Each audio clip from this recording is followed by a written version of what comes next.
Hello all. I'd like to share some lines from an article with you that I read this week. I'm a big believer in sharing in food as being wholesomely missional, community-minded, familial, and I think personally that it is certainly biblical. And as I wrote this morning, I occasionally got a whiff of the local breakfast cafe, Brewster's, just over the road from me through my study window. So thanks for the inspiration, guys. With the passing of Prince Philip this week just gone, the world has gathered together to remember a man that had a fondness for adventure and enjoying the finer things in life. He was a keen hunter, sportsman, nature lover. The prince had a flair for indulging in earthly pleasures, and this same passion extended towards the kitchen, and his love of food received thorough documentation. Former royal footman Charles Oliver documented Philip's love affair with food, stating that the prince travelled everywhere with his own electric glass-lidded frying pan so that he could cook up his usual breakfast, which often included bacon, eggs, sausages, and even kidneys. Well, Philip even attributed his breakfast of scrambled eggs, haddock, and omelettes with bacon as one of the keys to his longevity.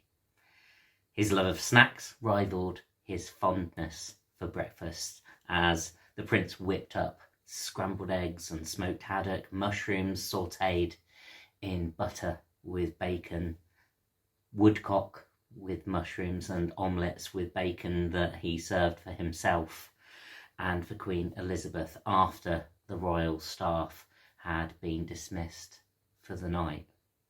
However, the prince didn't just limit himself to preparing snacks or morning meals. Oliver remembers him preparing a snipe which he'd shot, plucked and cleaned himself, a little game bird.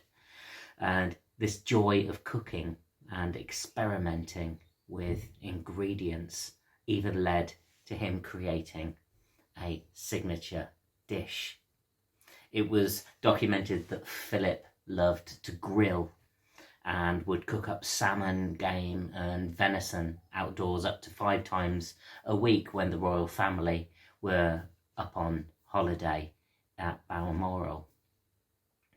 He also enjoyed partaking in salmon with salmon kulibiak, a Russian version of beef Wellington, using salmon ranking amongst his favourite meals. Prince Philip even had his own set of recipes that he perfected, like mushrooms a la creme. This meal, which featured whole mushrooms simmering in a cream sauce and topped with croutons, placed among many other recipes he liked to break out himself for his own family. When it came to gastronomy, Philip approached the kitchen as passionately as he did towards polo games and hunting expeditions. His love of food helped give structure to his life and left a lasting legacy on all those around him.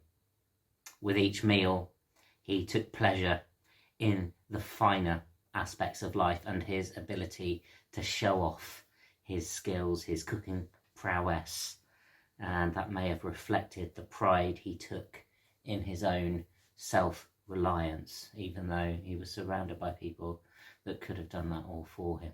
Without a doubt, the prince's love for food helped define his image in the public eye and showed off his appreciation for life's small details and small luxuries.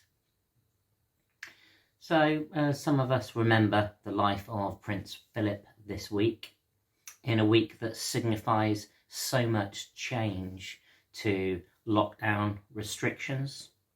A week where we can gather again outside as family and friends for meals together, for catch-ups and conversations on lawns, patios, pub gardens, of course, for picnics, for barbecues, for a simple sandwich on a bench.